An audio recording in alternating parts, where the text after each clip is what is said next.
Yes. It's a fixed Yes. foundation. Yes. So if we're fixed, we're obviously not spinning. Firm and unmoving. Yeah. But do you know the best one as well? You know NASA? Yeah. They've been caught saying that the Earth is flat. Yes. They have gone online to say it as well. And they've also said that they didn't actually fly to the moon. There was an interview with a little child, and one of the guys, I don't know who it was. Buzz Aldrin.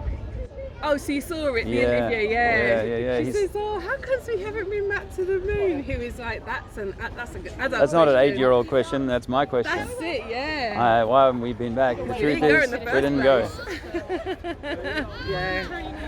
So, but people will just write him off, as they do with the doctors. When the doctors say, "Oh, don't follow the advice," then the doctors get sidelined. Yeah. And people fill their cracks. I know. You know. But that's the way this construct is. You know, the majority must be deceived. I think it's Matthew 24. Yeah. 24. Even amongst the elect will be It's deceived. great. I'm glad I've seen Awesome, you today. awesome. Thank you so much. Nice to meet you. I'm Dave. Oh, I'm Mary. Hi, Mary. Thank you. Let me get a photo of that, and then I can. Please do. Hey guys. Hey, I go around talking to people about one of the grandest deceptions of all time, and that is who we are, where we are, and the nature of the earth. We might. Thank you. You've looked at this yourself? Are you filming us? Yeah. Do you mind? I have a YouTube channel. I normally do it live, but I can't get a signal to go live here today. So I just post the conversations up if they're useful. See this t-shirt, the Big Apple? I think that if you think of an electromagnetic torus, it's an apple shape, and that we are an apple. We're an electromagnetic apple, and the center of the apple is the core, and that's the material avatar that you're carrying today. But you're the micro in the macro, and so the earth is a macrocosm of you, or we are a fractal microcosm of all that is, and we're the center of creation. There should be nothing higher than mankind. We are meant to be the masters here, but we've become slaves in a corporately controlled system. So I go around and tell people to try and take back their sovereignty, their personal divine God-given freedom, if you like. How are you doing? Let me give you a flyer. Oh, no, I'm all right, mate. I've got one on the electromagnetic universe, because I think you can do mainstream science and find the truth about the electromagnetic nature of who we are and what this place is.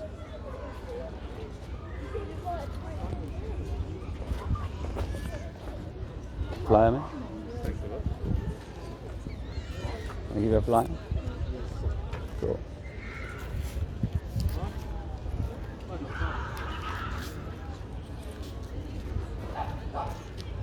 I'll get a fly, please. Sure. Sure. If you stop recording, is that okay? Yeah, sure. Take it off. Well, I'll record myself if you don't mind. Or unless you got something secret to say. No, I just was gonna discuss how you've got your opinions and things. Okay. Yeah, just how Specifically? You've got to this, how you've got Well, to I'll this ask you a area general question. How do we all get our opinions, do you think? through indoctrination. Okay. So we all come through the same schools of indoctrination, essentially, nowadays. You know, there's no one really escapes that.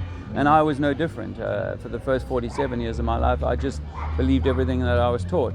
And then I found out that there were some big things in the world that had happened that didn't happen in the way that the media portrayed them. 9/11, Gulf War. COVID. But this was long before COVID. Well, I started looking at this stuff. How come you did that though? How come you got to that kind of epiphany? I had like a few life-changing events from 2011. My mother died suddenly, and that really sort of gave me a kick up the butt. I went back and looked at my time in the Angolan War as a kid. I was 19. I was in a war in Angola, in tank battles, big tank battles.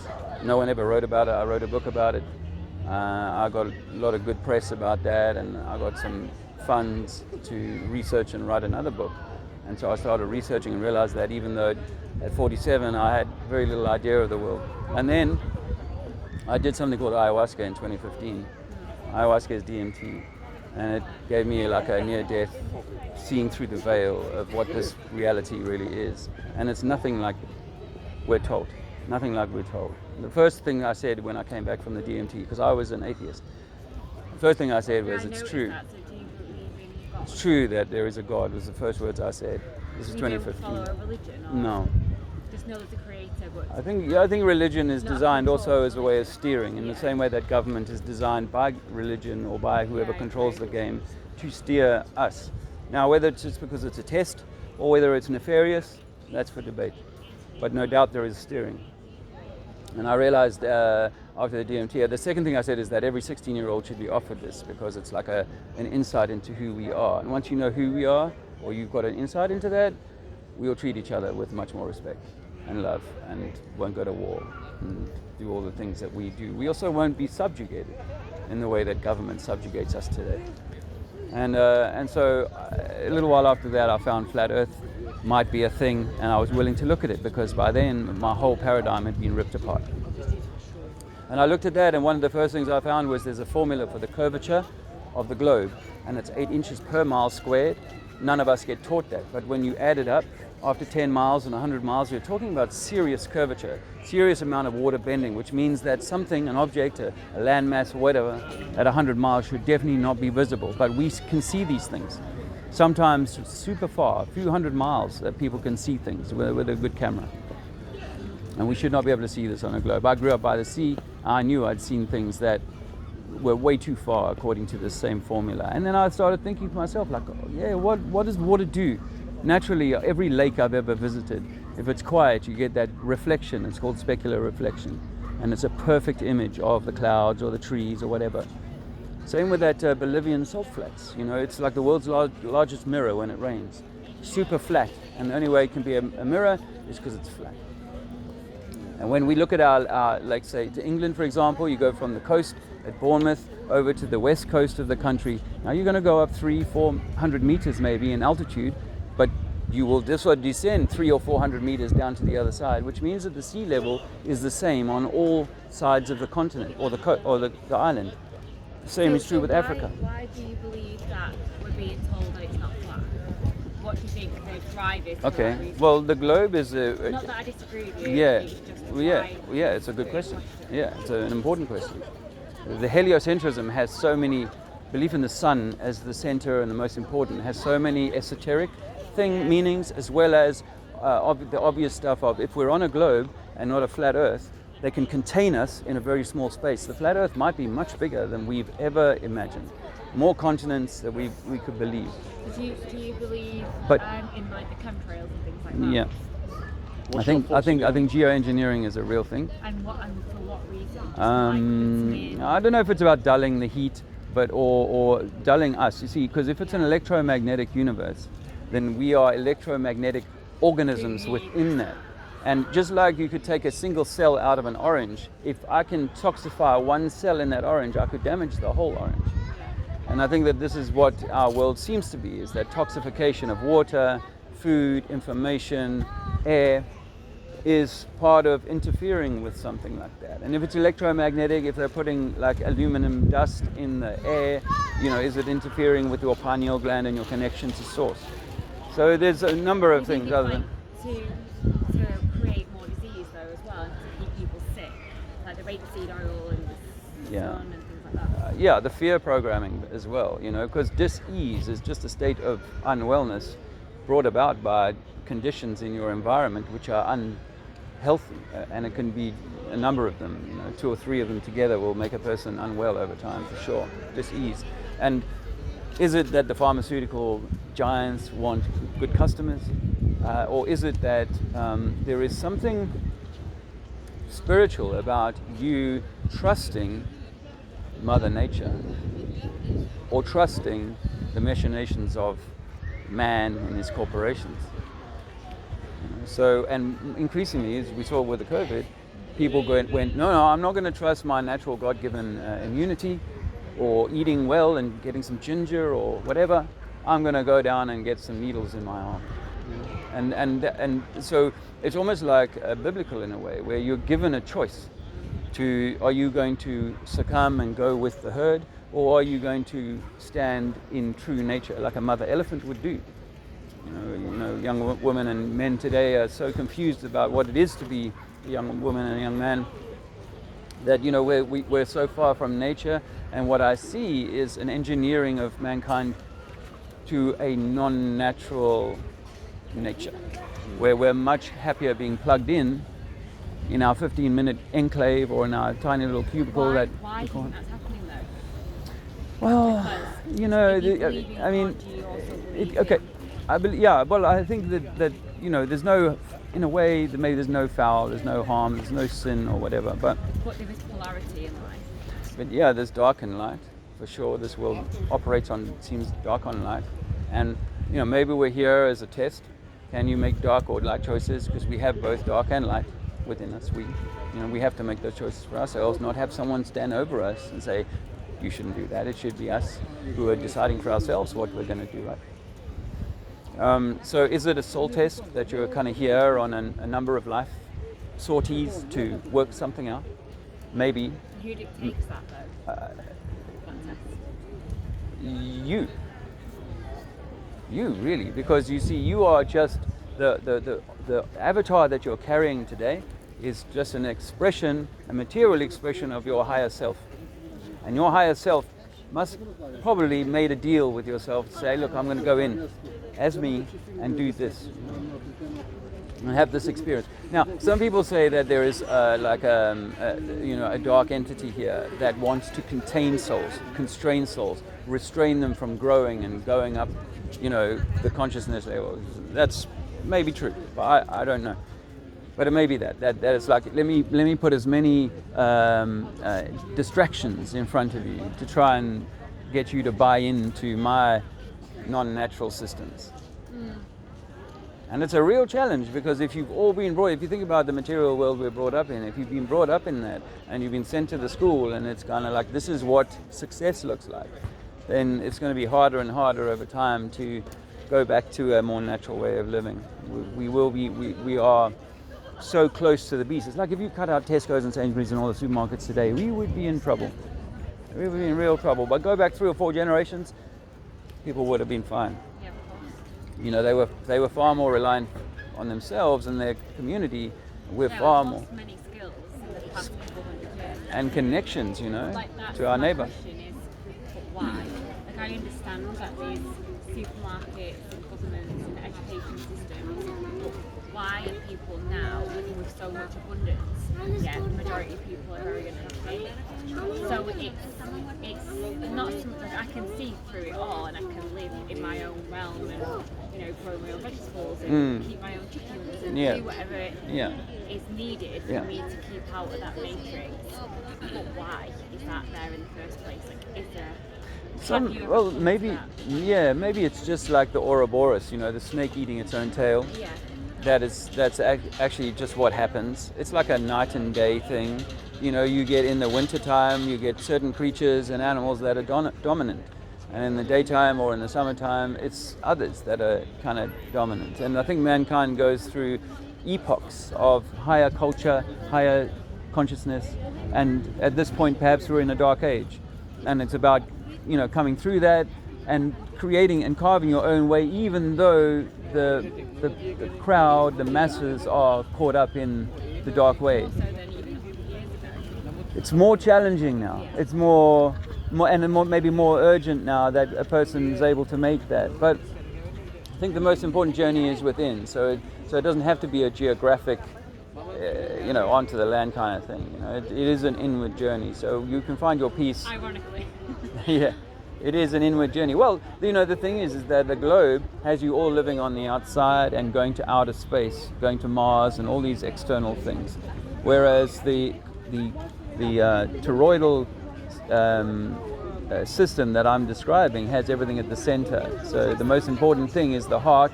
Heart is an anagram for earth, and earth is at the center of this electromagnetic system. And in that way, I think that we should be looking inward rather than what the government have us doing is looking outward at the threats and the problems that are out there from Ukraine to Mars. Do you know how you think the Earth is like flat? What about the other planets? The other planets are stars. And if you see, I've got a picture somewhere here. If you see the stars, where are they? If you see the stars under, this one here.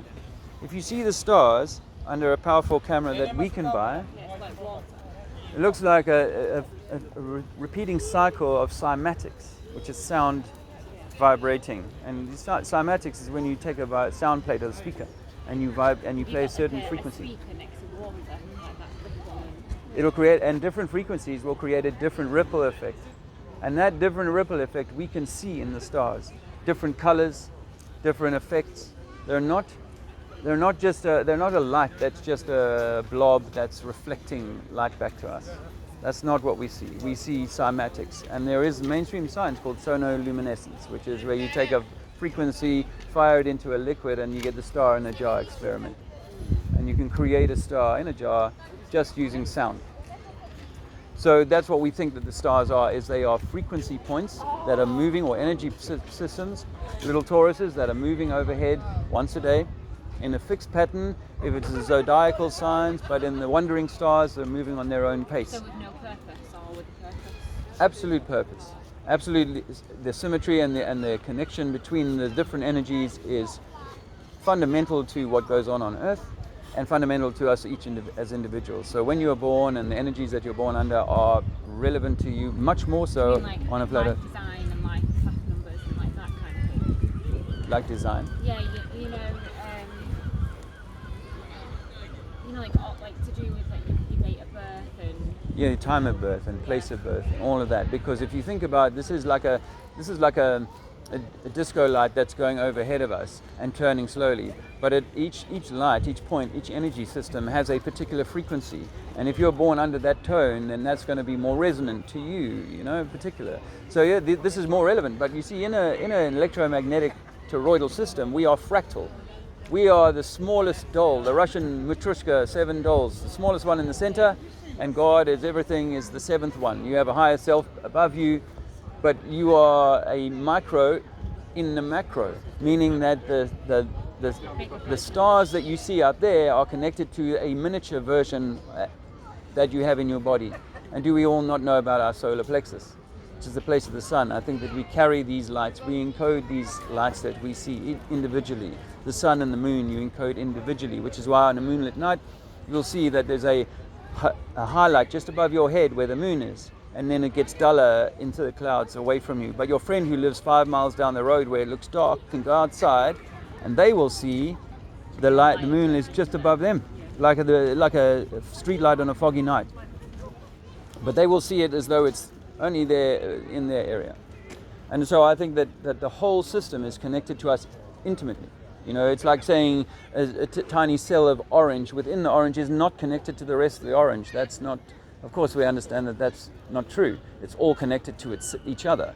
We feel separated because we're in these avatars and we've been divided by a materialist education to separate. Why do you think the education, the controlled religion has not shared that information? Control, yeah. For what though? For what reason is that? I think if you reach a certain, I think when you reach a certain level of awareness, you're in control of your own life, and they just want to work that 9 to 5, pay your taxes. And well, obviously money isn't real, so money can be printed at any time. So big pharma on like a higher, like a deeper level. Money can be printed by them at any time, not by us. So they use that as a grease. Money is just the grease. Because if I paid you enough money, not you, but if I paid somebody enough money, and not even that much, because you saw during the COVID how a guy earning like £10 an hour as a security guard would absolutely enforce that you wear this mask or you do that. So it doesn't take much money to get people to do that. So money is one of the tools because we need it. They've made it so imperative to kind of keep a roof over your head. So of course people are going to do what they need to get a bit of money, right? But no, I think that there is this. My preference is that there is this is like a school. That this is created. It's only a. Purposely come to a place of hard lessons. That's what you believe. I think we've created that place of hard lessons. Actually, if you think about it, if you think about a lot of the legislation that exists in the world today that's encroaching on us, it's born mostly out of fear. Not people who are, Adolf Hitler. They're just people who are doing something born out of a fear. And so the more I get a mother to be worried about germs, the more easy it is for me to get her to put nappies on her child's face.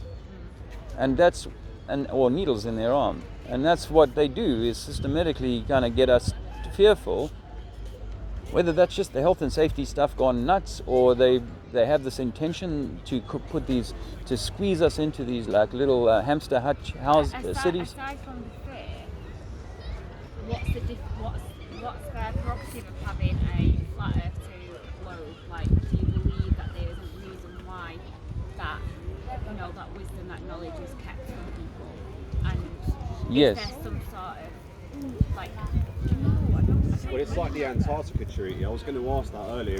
During your research, if you come across, because I watched the Graham Hancock Ancient Civilizations program, and he came across a map from like the 1800s where it shows more of what we don't know, and that map was destroyed. So then I started researching into things like the Antarctica Treaty, and that's a whole Yeah, new. like the Tartarian Empire and like. Well, just like there's another civilization that's there that no one can go to. Every country's basically signed this agreement that it can't be explored, and Yeah. I'd love to know what your thoughts on that, because you've done the research. Yeah. I mean, Admiral Byrd is the guy credited with doing all of the research, or going, traveling into Antarctica in places where we'd never been before. And he said, I've seen lands that no man has been to before, bigger than America. I've seen resources that'll last mankind for centuries. His son, after he died, released his diary, and in it he claims to have met a civilization beyond the ice wall. Yeah, I think it was closed off the year after he made that announcement, by the way, about having found more land. The next year they signed this Antarctic Treaty. Is that when it happened? Yeah, Wow. 56, I think. And so this all points to mankind waking up in this new environment over a few hundred years, getting the technology to explore it, and eventually finding out that, whoa, it's not what we've been teaching people, or we've been misteaching people for the purposes of ensuring that they never seek to leave, or they don't realize that there is complete to it. abundance, rather than we're running some kind of slave farm here. I mean, it could be as esoteric as each of us are a little battery.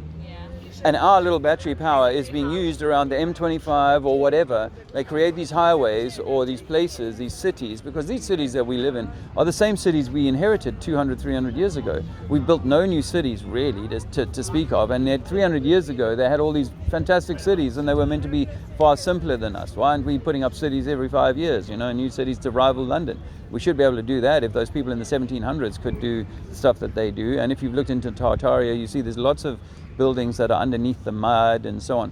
So is it possible that we were brought back in, or there was an emergence of people back here in some way from lands that are beyond the ice wall? There was a sinkhole in China, wasn't there, recently, and they found an underground city which is like 600 meters down. Wow. Yeah. Wow. There's this massive like cities underneath Turkey. Yeah. Like there was like loads of like ancient like clay models. Yeah. Oh yeah. Yeah. And then there's those the Chinese ones, hey, those that army that they've got. I also do feel that, like with NASA, obviously I know they control the images of deep space, and I do feel that a lot's being covered up. Remember, with anything that comes from deep space, it's data that artists turn into pictures. Yeah. So if you're wanting it to create a certain image, then that's easily done. Yeah. My question isn't so much like what is happening, it's why it's happening, and I understand and I appreciate the whole like control, could be energy harvesting, whatever it may be, but that just like doesn't fully give me that closure. Do you know what I mean? Yeah. I'm like totally aware of what's happening up and down. But it's just Why they're doing I it. feel like it's just a lot. There's a lot more to it. I think if you look into like ancient religions, even like Greek mythology and Egyptology, and you really delve into it and really delve into even like the Christian Bible, there's so much that isn't being spoken about on like a superficial level. So even people who do believe in the Christian God actually don't know enough about what has been said in the Bible and how those beliefs got there and why they were put into that and the control that comes with it, and you know the difference in like polarity, and if there is a darker kind of entity, and So even the why. So I don't live in fear in any way. Like I'm like you guys can just walk. Like we're not from Bournemouth, but like just walking from here and just seeing like how it is like pretty heartbreaking to see everyone. But I'm just like whatever. You guys do you. Like I'm at that point of my life. Like I don't really live in fear. Like I can't go on WhatsApp and listen to what they're saying. Like I'm just like whatever. Like I have none of that. But for me, no matter how much I've looked into everything, including different religions and different philosophies, there is still no answer to the why. Like yeah. You know. So why they came up with these religions, or why are they usurping? And why there's so much hidden knowledge from people, and so much hidden wisdom, and why things get twisted and turned, and why there is so much control. Okay, I'm going to just give you something to ponder over the days ahead, perhaps, and that is that imagine if we are Christ, and that we knew that, and that we conducted ourselves in such a way that we were like, wow, we are just like Jesus was, the living embodiment of God. If we knew that, then would we not grow to have a different insight about ourselves? And really just like, you know, really think about that for a while, because I say to people and I do agree with that completely, but I think what would be the harm in people living in harmony and people being happy, I don't necessarily feel like it's a test. I feel like there's something else that is preventing people from living like that, because even when you are aware of what's happening and you don't live in fear, you still need to be plugged into the system somehow to survive. Whether that means the clothes that you wear, the food that you feed your children, even if that food is grown in your own back garden, and you have hens that give you your eggs, you still have to be somehow plugged into the system some way to be able to survive. So it's not so much the fact that if we look at ourselves like Christ and we're all connected and we have that internal kind of power, because everyone would live a lot more, you know, in harmony. I don't kind of feel like that resonates with what is happening. I think it's something a lot darker and a lot. That's why I think people then go back to religion. Because it gives them so much more confidence. Like they can do things as a herd, but in the other side of the polarity, you know, because they can come together and fight whatever negativity is happening. But I don't disagree with anything that you said. I get what you're saying. Like I'm the same. Like I do feel like, what is the point of them doing that? But I think over things that have happened, I just think like it's going to happen anyway. They don't really. They just. I do think the world is just a corrupt thing where there are people that just want it for themselves. Like going all the way back to the Rockefellers and way before that. I think. Because I've done what you've done with DMT. I've done it before, and that opened my eyes as well. But I just feel like the hardest thing is trying to do what you're doing, trying to tell people about it. I really hats off to you, mate. Thank you. It's really hard. I get it. I can stay here all day, but I've got to go back. I'm on a lunch break. Oh, nice to talk to you, man. Yeah. Also, I wish I could stay here all day. You can check out my YouTube channel. Yeah, definitely. I will. Yeah. No, hats off to you, mate. Thanks, man. All the best. Do you believe in the curse like the Egyptians do? The curse? Yeah. When some guy, explorer, found this tomb, there was a curse written on the wall, and everyone who went in there will eventually die. Oh, I've People heard of eventually that. die anyway. I've heard of that. I mean, there could be things like that. You know, we are energetic beings, and you can maybe, you know, the people who built the pyramid had technology beyond what we have today. Well, they understood this world in a way that we they don't. also only use like tiny tools. Tiny tools, yeah, I don't even know. Like, what if you could change the frequency of things such that you could turn it into liquid, like a stone into liquid? You could just, if it's all frequency, you know. Going into alchemy there. Yeah. We think they might have been poured even. So there's the blocks on the pyramid could have been poured. So. Oh well, it was nice speaking with you. Yeah, likewise. Thanks for your thoughts. Yeah, thank you. Cheers. Generally, what are you trying to say here? I'm saying that we are the center of the universe. We are the center of creation, and we are God's expression. But the world around us has been created to deceive us of that truth. That's what I'm trying to say. The devil is at the back of everything, It isn't it could be that. I mean, Satanic. yeah, it could be like it's really just a very dark thing, or it could be that's just the nature of the way that the world works at this time. Yeah. So, would you like some information on the electromagnetic universe? Have you got any socials, like Facebook? I'm on YouTube. You're on YouTube? Yeah. What's your... YouTube is Trinity 4. He's got his thing. Trinity 4, you can have a flyer. I feel like you're a science guy. I tried to be. I'm not smart enough for that. Thank you. Have you ever measured curvature over water? No. We're not that. No, you should try that. Try and measure curvature over water, and not the meniscus that forms with a little bit of surface tension on the edge of the glass, but actually curvature over water doesn't exist. And we're told no, we're told it's 8 inches per mile squared, but once you look into that, just that number, just that mass, 8 inches miles squared, you'll realize that there's no there might be some observable horizon drop, and weather conditions might mean you don't see very far. Our eyesight isn't very far.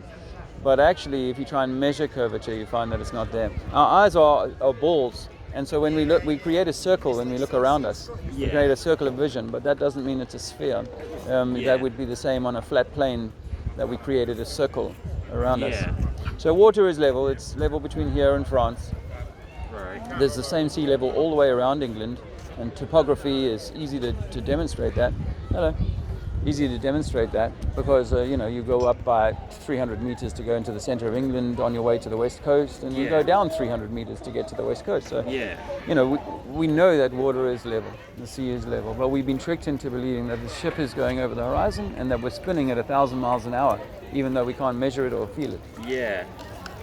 And it's when you think about how the stars stay in exactly the same positions after year after year after year, and yet we're traveling millions of miles a day, millions of miles in all different directions, 4 directions at the same time, and yet those stars, which are also traveling in their own directions out of a Big Bang, are in the same place for thousands of years. Yeah. That makes much more sense if it's a fixed roof. It does, doesn't it? And we can look at sonoluminescence, we can look at star in the jar experiment and see how the lights in the sky might be vibration or frequency in a liquid.